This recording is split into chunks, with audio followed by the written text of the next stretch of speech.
tema 6, cita-citaku. Subtema 2, hebatnya cita-citaku, pembelajaran 5. Perhatikan gambar berikut. Apakah kalian pernah melihat buku-buku tersebut? Buku-buku cerita tersebut adalah beberapa karya penulis cerita anak Indonesia yang bernama Clara NG. Beliau telah menulis berbagai macam buku cerita anak yang sangat menarik. Penulis cerita anak mempunyai peran yang sangat penting bagi pendidikan anak-anak. Berikut ini beberapa peran mereka. Tahukah kamu peran lain seorang penulis cerita anak yang kamu ketahui? Peran lain seorang penulis cerita anak adalah memacu anak berimajinasi, membangun semangat anak, mendidik anak aktif dan kreatif, dan memudahkan anak untuk fokus. Apa manfaat membaca buku cerita anak untuk kita?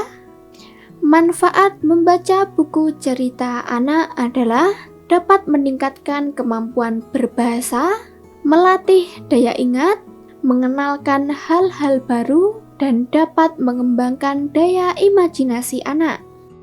Apa manfaat membaca untuk kita?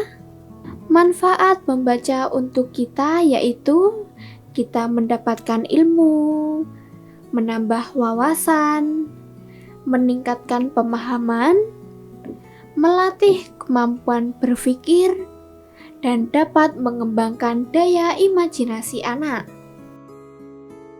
Seorang penulis cerita anak merupakan salah satu pekerja seni sastra, karena ia merangkai kata-kata untuk menuangkan imajinasi dan pendapatnya tentang lingkungan sekitar agar orang lain dapat membaca dan merasakan hal yang sama.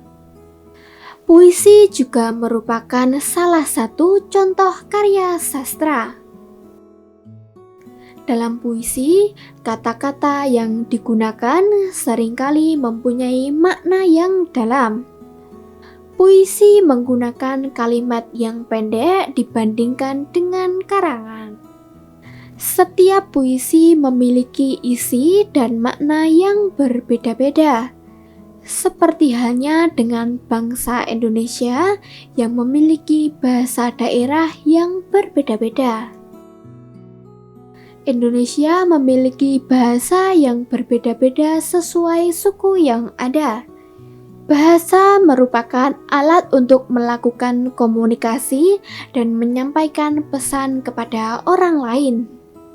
Dalam puisi, bahasa merupakan hal yang penting digunakan untuk menyampaikan pesan secara lisan dan tulisan. Pernahkah kamu berkunjung ke tempat wisata yang berbeda di daerah lain di Indonesia? Mereka tentunya memiliki keunikan yang membedakan dengan daerah lainnya. Salah satu yang membedakan antara satu daerah dengan daerah lainnya adalah bahasa daerah dan makanan khasnya. Coba perhatikan gambar makanan berikut. Makanan khas kini menjadi hal yang paling diburu oleh para wisatawan lokal. Makanan khas daerah tentu saja dinamai dengan bahasa daerah setempat.